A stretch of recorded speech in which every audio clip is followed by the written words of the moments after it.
Hai guys, welcome back to my video. Jadi hari ini saya akan membahas tentang watchOS 7 yang baru dan iPadOS 14. Nanti untuk video tentang iOS 14 akan saya buat di segmen yang berbeda. Dan ini adalah bagaimana 10 hari setelah menggunakannya. Jadi pertama ini iPad, saya iPad Pro 2018. Ini software versionnya udah update ya, iOS 14. Oke. Jadi ini juga udah update, ini watchOS 7 yang baru. Oke, kita mulai dari iPad-nya dulu, kita lihat. Jadi apa sih yang baru di iPadOS 14 ini? Seperti yang kita lihat di halaman paling kiri ini ada widget. Tapi widget ini bukan sepenuhnya baru, ini sudah ada dari iPadOS 13. Hanya saja di iPadOS 14 ini disempurnakan, bentuk-bentuknya berubah. Dan sekarang kita bisa edit model-modelnya juga baru. Jadi seperti ini ya, kita bisa lihat di bagian widgetnya. Sekarang macam-macam yang baru. Banyak yang baru. Dan ini juga bentuknya bermacam-macam. Seperti contoh misalnya music. Kita bisa satu tiles yang lebih besar dan yang lebih besar lagi. Nah, selain ini, apalagi yang spesial selain widget-widget ini? Nah, ini di sini kita ada Smart Stack. Jadi Smart Stack itu isi 2. Dan satunya lagi kita juga bisa menggunakan isi 3 atau lebih. Jadi Smart Stack ini bisa banyak. Namanya Smart Stack ini ya, ini ada 3. Kita bisa numpuk. Ini kalau nggak salah bisa up to 5. Tapi saya belum nyoba yang lebih baik lagi sih. Jadi ini juga tampilannya pada yang berubah. Kemudian selain aplikasi-aplikasi ini kan tadi cuma bisa aplikasi bawaan Apple. Nah selain itu kita juga bisa customize ke aplikasi-aplikasi yang third party. Jadi seperti ini. Tapi untuk aplikasi third party seperti ini ya, Google Calendar, itu hanya bisa di bagian bawah sini. Jadi nggak bisa dipindah-pindah. Dan juga untuk di iPadOS 14 ini, widget yang di sebelah kiri ini kita nggak bisa pindah ke home screen. Tidak seperti di iOS 14. Jadi widgetnya tetap stay di halaman widget. Oke, selain widget, kemudian di iPadOS 14 ini juga nggak ada app library. Kalau di iOS 14 kan ada app library-nya. Oke, selain itu, apalagi yang berubah di sini? Di sini kita akan bahas sekilas-sekilas yang berubah ya. Di sini di Apple Music misalnya, contoh.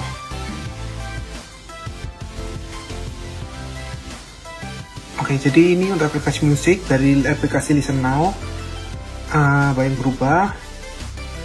Kemudian browse-nya juga, jadi sekarang lebih bentuk-bentuknya lebih berubah. Kemudian ini sidebar juga memudahkan kita untuk mengakses apa yang mau kita akses.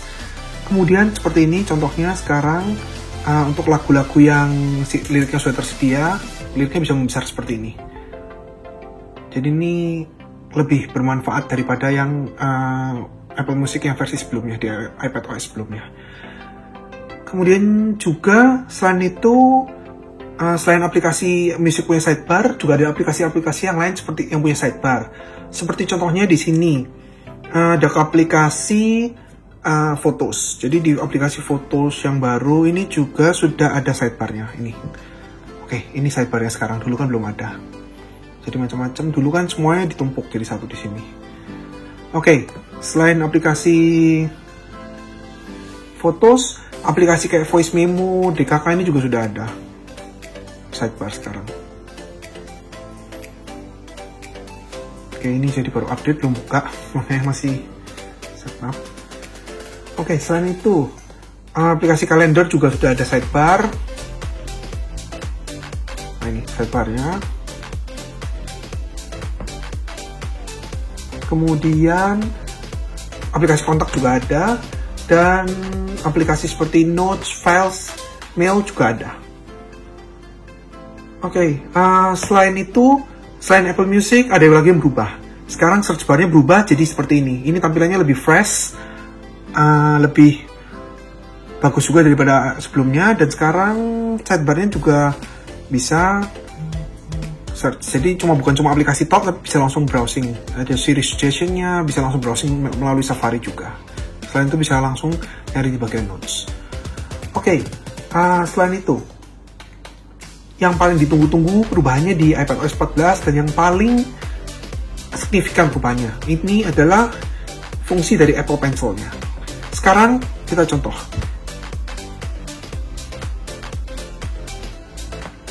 untuk Apple Pencil sekarang di sini ada gambar pensil yang paling baru, yang paling kiri. Ini tuh fungsinya apa? Seperti kita langsung tes ya. Nah, jadi setiap tulisan kita akan berubah langsung jadi tulisan written text. Ini untuk yang kelebihan fitur ini, yang pensil yang baru. Jadi semua kita nulis di mana saja akan langsung berubah jadi type written text. Kemudian selain itu, sekarang yang baru juga bisa seperti ini. Jadi misalnya kita nulis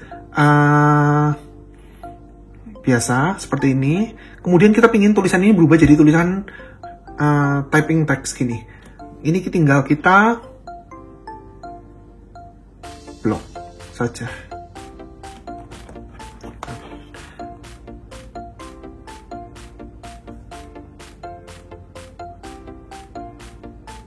Oke, seperti ini. Nah, ini setelah ini kita copy as text, kemudian kita bisa paste di mana saja, misalnya di sebelah sini. Paste. Nah, ini tapi masih ya karena tulisan saya jelek, makanya kadang-kadang masih kayak gini.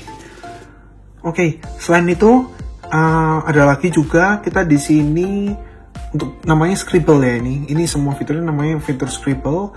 Selain itu juga kalau misalnya kita menggambar geografi seperti shapes segitiga seperti ini, kita tahan, maka akan secara otomatis akan disempurnakan bentuknya. Bukan cuma untuk segitiga, tapi untuk macam-macam bentuk juga bisa. Nah, ini kalau misalnya kita nggak tahan ya. Jadi kalau kita gambar kita harus tahan. Nah, maka akan berubah. Jika tidak tahan, maka kayak gini. Jadi harus bersabar. Nah, seperti itu contohnya kurang lebih. Kemudian kita juga bisa menggunakan fitur scribble di tempat lain selain Notes. Jadi misal ketika kita buka Safari. Misalnya kita buka Safari, kita tulis Apple di atas. Nah, maka akan langsung menuju ke halaman Apple, dan kemudian ketika kita ingin memberikan spasi, maka kita cukup memberikan seperti ini. Ini akan memberikan spasi, dan ketika kita mau membuang spasi, kita cukup rawanan arah. Seperti ini, maka spasinya akan terbuang. Nah, kurang lebih seperti itu. Kemudian ketika kita ingin meng-highlight, kita tinggal ketika kita ingin memilih, dan ketika kita ingin menghapus, kita cukup untuk seperti itu. Jadi ini fitur baru Scribble. Kemudian selain itu, kita juga fitur di Siri ini berubah menjadi lebih compact. Yang terbaru dari iPadOS ini adalah Siri bisa bersama di background. Hey Siri, what's the weather today? Nah, kita bisa sambil browsing.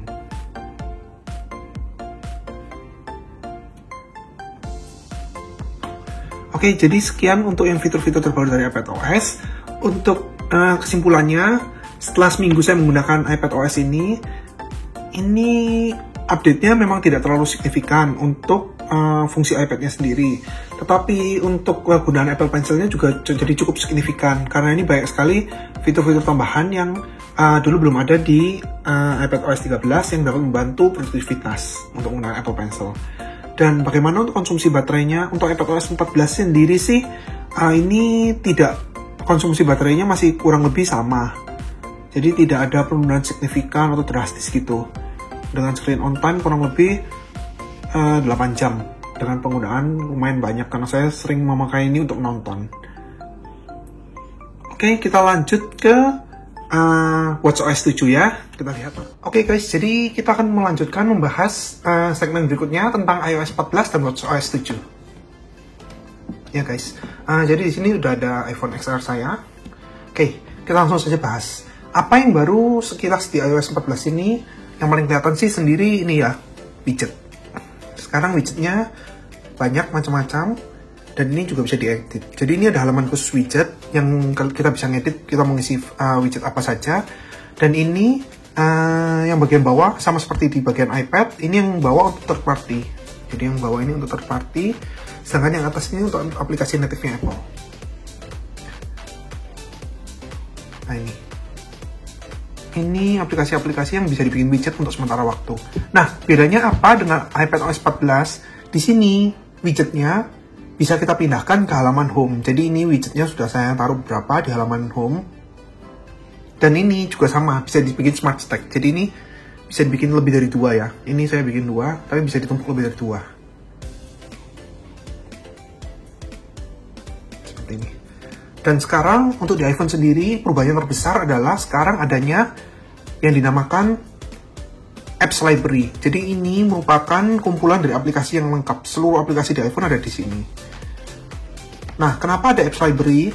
Soalnya sekarang itu, kalau misalnya kita naruh aplikasi di sini, kita nggak perlu naruh semua di homepage kita. Jadi, saya contohkan ya, misal seperti ini. Seperti ini. Kita bisa remove app, tetapi kita tidak perlu menghapusnya. Kita tinggal move to app library. Nah, jadi di homepage kita udah nggak ada lagi kan. Nah, ini udah nggak ada. Sedangkan kalau misalnya kita berpindah ke apps library, kita search aplikasi Canon tadi. Nah, ini ada. Oke, jadi ini untuk apps library dan widget. Ini aplikasi widget juga cukup berguna ya. Jadi sekarang sudah mirip. Ada orang yang bilang ini mirip Android, tapi menurut saya nggak mirip-mirip banget sih. Pelaksananya sedikit berbeda. Oke, setelah itu di sini juga Siri-nya sudah berubah sama seperti yang di iPad. Jadi sekarang mana ya Siri? Nah, Siri-nya kayak gini. Hey Siri, what's the weather today? Hey Siri, what's the weather today?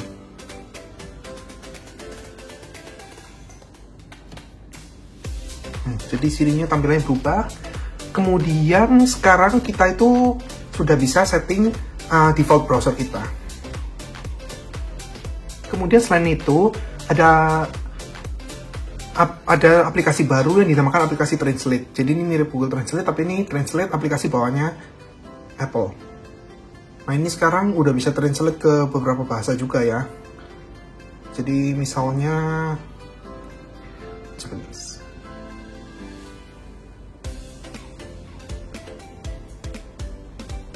Oke, jadi kita langsung tunggu setelah di-download dulu ya. Oke, jadi di sini sudah ya di-download. Sekarang kita coba. Hello.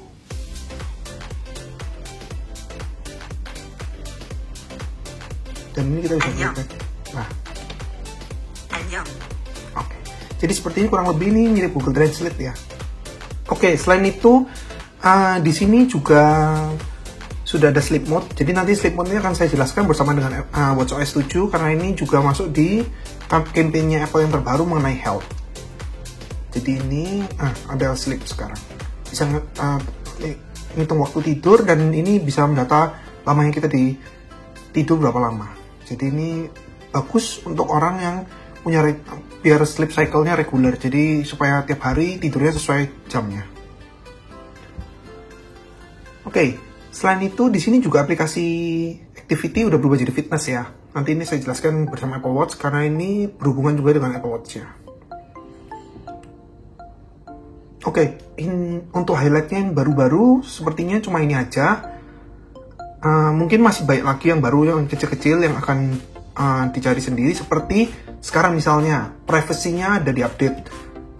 Jadi seperti ini, ketika kita mengakses kamera, maka di sini ada bintik hijau yang menandakan bahwa kameranya sedang aktif. Jadi ketika ada aplikasi yang menggunakan kamera di background atau menggunakan mikrofon di background, maka akan terlihat seperti ini. Oke, jadi untuk privacy settingnya di sini juga ada lagi. Selain itu, di sini juga ada namanya preset location. Jadi adanya di bagian location, di privacy location. Kemudian tiap aplikasi ini sekarang kita bisa lihat ada namanya preset location. Jadi ini tujuannya apa preset location? Kalau misalnya kita aktifkan, maka sesuai namanya ini bisa di tracking sampai dengan titik yang akurat. Tetapi kalau misalnya kita matikan, maka lokasi yang terdeteksi hanya lokasi radius sekitar kita. Jadi tidak bisa lokasi precise kita, lokasi pastinya. Oke, dari iOS 14 ini setelah seminggu saya gunakan, untuk user experience-nya sih tampilannya lebih fresh ya, lebih fresh. Kemudian di sini juga widgetnya lumayan berguna lah, karena bisa ditaruh di homepage, tidak kayak di iPad OS yang cuma bisa di halaman widget. Jadi lumayan berguna, bisa ditaruh di homepage. Kemudian selain itu juga untuk banyak yang bertanya-tanya konsumsi baterainya bagaimana sih untuk ini. Nah, untuk konsumsi baterainya sendiri di sini screen on time-nya kurang lebih masih 7,5 jam. Ya sedikit lebih boros dibandingkan iOS 13, tapi mungkin dimaklumin karena ini kan banyak widgetnya yang cukup menguras baterai juga. Tapi dengan perbandingan yang tidak terlalu signifikan, iOS ini masih sangat direkomendasikan.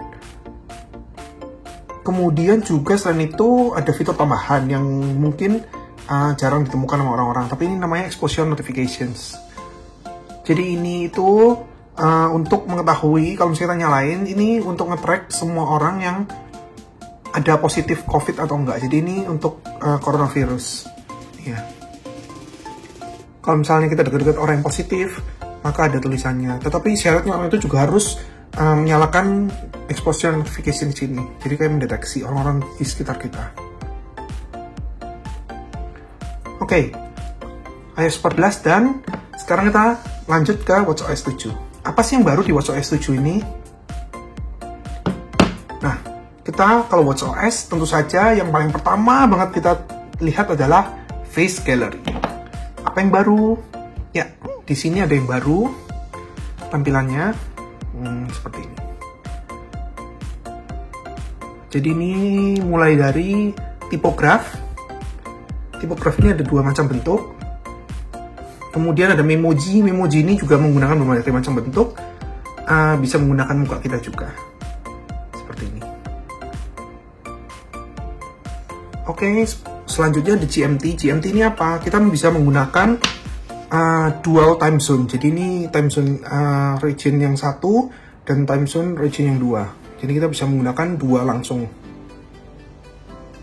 Kemudian untuk Chronograph Pro, ini kan dulu sudah ada Chronograph, tapi yang Pro ini menambah kemampuan chronografnya. Jadi bentuknya lebih baik daripada yang sebelumnya. Kemudian ada Count Up. Count Up ini bisa menghitung waktu 12 jam per 12 jam. Kemudian selain itu ada Stripes. Stripes ini yang lucunya itu kita bisa ganti warna stripes-nya ini sesuai dengan keinginan kita. Jadi customisasinya itu per stripes ini. Bisa dilihat. Setiap stripes ini bisa dikustomisasi. Tapi drawbacks-nya di sini tuh complication-nya nggak kelihatan kalau yang model kayak gini. Kecuali kita milih yang circular.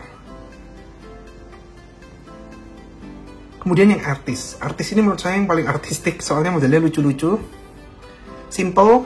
Nggak punya complications itu yang di pinggirnya ya, yang menunjukkan macam-macam kayak UV ini namanya complication, UV, weather temperature dan lain-lain. Kemudian selain itu complicationsnya sendiri ada beberapa yang baru. Seperti yang pertama, di sini sekarang ada namanya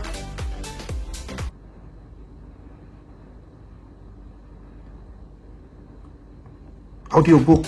Audiobook ini baru. Kemudian ada kamera remote. Kamera remote ini juga baru. Kemudian selain itu ada shortcut. Ada juga sleep. Sleep ini baru. Kemudian di sini kita juga bisa lihat activity sama fitnessnya itu update di Apple Watch-nya. Jadi kita ganti ke yang biasa saya gunakan. Oke, jadi ini untuk activity-nya sekarang sudah berubah. Nah ini untuk activity harian. Sekarang kita bisa change goals. Jadi kita bisa change goals harian kita. Ini misalnya ini move goal, ini exercise-nya, ini stand goal-nya. Nah ini kita bisa ganti. Terus ada weekly summary juga laporannya langsung. Kemudian selain itu, selain aplikasi activity ini, untuk aplikasi workout juga terdapat penambahan. Dulu kan cuma ada beberapa, sekarang lebih variatif. Ada elliptical, rower, stair stepper, high intensity interval training, hiking, yoga, functional, dan lain-lain. Jadi ini banyak banget. Ini karena Apple lagi campaign juga tentang penggunaan jam, jadi promosi tentang health. Jadi juga di sini ada beberapa hal yang diupdate. Seperti aplikasi ini, dulu aplikasi namanya Activity berubah jadi aplikasi fitness. Nah ini untuk aplikasi fitness sendiri, sekarang ini banyak goalnya. Terus kemudian setelah ini, pada akhir tahun ini, aplikasi fitness ini juga terkonek sama aplikasi subscription-nya Apple. Jadi kita bisa lihat video-video tentang yoga training dengan instruktur-instruktur yang berbayar tentunya. Oke, selain itu, selain untuk health-nya, yang baru lagi di sini adalah Siri-nya bisa translate ke bahasa asing secara langsung. Jadi misalnya kayak gini. What's hello in Japanese? In Japanese, hello is konnichiwa. Oke, jadi seperti itu. Kemudian selain itu, kalau misalnya kita lihat di bagian settingnya di watchOS 7 ini, general,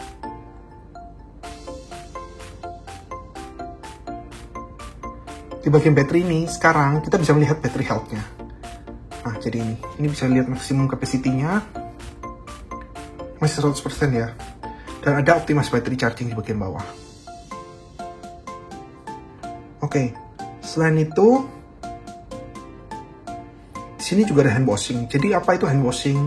Jadi sekarang kalau misalnya kita memakai Apple Watch ini dalam cuci tangan, ada nanti muncul 20 second countdown-nya. Nah ini ngitungin waktu untuk cuci tangan kita dan mengingatkan kita minimal untuk cuci tangan 20 detik. Oke, selain itu juga untuk aplikasinya sudah diupdate semua. Jadi ini untuk noise, sleep, itu semua diintegrasikan di aplikasi health di iPhone. Jadi ini misalnya sleep kita, ini di track, misalnya track dengan menggunakan Apple Watch, kemudian noise juga di track, kemudian nanti ada laporannya di sini. Untuk, nah ini untuk environmental sound levelnya, nanti ada laporannya di sini ketika kita menggunakan Apple Watch kita secara rutin. Oke, jadi verdictnya gimana? Untuk watchOS 7 ini update-nya memang kecil, sekitar 1 GB. Tapi update-nya lumayan solid dan ini mendukung untuk di bidang kesehatan, kemudian juga berfokus pada fitness-nya. Jadi ini sekalian promosi fitness, sekalian update Apple Watch ini. Kemudian untuk fungsi-fungsi dasarnya sih kurang lebih masih sama, dan tampilannya juga fresh karena tampilannya lebih baru dengan lebih banyak watchOS yang bisa kita pilih. Jadi kita bisa memilih pengganti gambar dengan hanya tap. Oke, jadi mungkin untuk watchOS 7 ini sekian yang bisa saya sampaikan. Pengalamannya gimana? Overall, iPadOS 14, iOS 14, dan watchOS 7 ini cukup asik, cukup fresh, dan cukup menyenangkan lah update-nya. Jadi ini update yang mungkin ditunggu-tunggu banyak orang, dan untuk minggu pertama sendiri adopsinya untuk iOS 14 ini sudah melebihi rekor di iOS 13 pada minggu pertama. Jadi ini sudah mencapai 30% adopsi dari seluruh pengguna iPhone. Oke, thank you guys for watching. Please like the video kalau misalnya video ini berkenan, dan mohon tulis komen tentang kritik, saran, apapun yang mungkin ingin diupload di video-video berikutnya. Thank you guys, bye-bye. Untuk AirPods sendiri, di sini saya menggunakan AirPods 2. Di sini AirPods ada sedikit update. Jadi sekarang semisal kita menggunakan iPhone dan iPad, untuk kita lihat ya, misalnya kita menggunakan AirPods ini.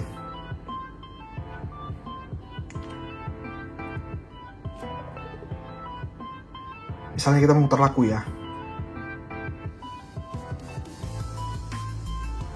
Nah, maka AirPods-nya langsung connected ke HP kita. Nah, tapi kan ini kalau misalnya cuma kayak gitu kan sama aja kayak sebelumnya. Wait. Tenang. Jangan panik dulu. Jadi, misalnya kita lagi mendengarkan lagu di sini. Kemudian kita juga ada iPad nih. Misalnya kita juga membuka lagu di iPad.